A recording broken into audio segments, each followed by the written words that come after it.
You have every right to feel betrayed, because you were. But you have no obvious legal right to your father's child. Now, look, I'm gonna be blunt, because that's just part of my charm. I am concerned that a judge will hear the anger that I just heard and wonder about your motive.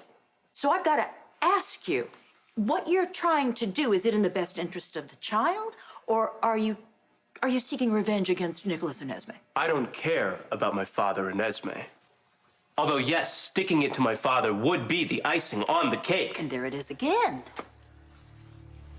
This is about saving a child from an amoral mother and a dangerously selfish father. This is about breaking a cycle that I'm all too familiar with.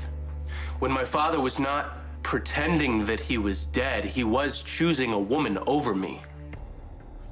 This goes beyond bad parenting skills. My father is a toxic and damaging person. So I do not want to sit idly by while he breaks another child's heart, or while he damages another child's self-esteem, because my little brother or sister deserves better than that. As did you. Well said, Spencer, and we can put forth that argument. But I gotta tell you, the odds are stacked against you. What if there is something that I could do to even those odds? What do you mean, even the odds? I was with Esme for years, and according to my father, he was only with her for one night. Who's to say that I'm not the father? That's an interesting wrinkle.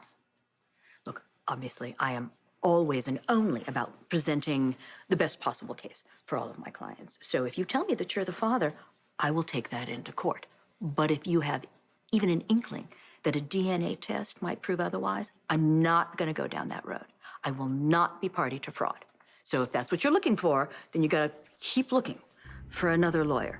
And your father, don't forget, can bring in his own DNA test. And what do you think those results are going to be? Fair enough. Okay.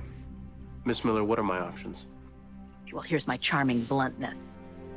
Again, it is very difficult to strip a child away from its biological parents. That's a long shot. And we would be fighting on two fronts, because Esme, while she doesn't have the resources that your father has, still has rights. But your father is going to level everything he's got at you. He will attack you. And you are fresh from Pentonville. Not your first stint, but your second. So you will be playing defense yourself. I'm sure that you can handle that. Yes, of course I can handle it. And I would present a very effective case on your behalf. But I gotta warn you, Spencer, I cannot guarantee you a win. If you are serious about gaining custody of this baby, then I will seriously consider taking this case. But you gotta stop calling me Miss Miller. From now on, you call me Diane. As long as I can call you. Thank you, Diane. Don't thank me yet. It would be a long and arduous road. Understood. Is it? Spencer, you know what the most terrifying thing about wildfires is? Once they get started, once they're lit, they are nearly impossible to control. And every time a case like this comes into a courtroom, it's like a wildfire has been lit within a family.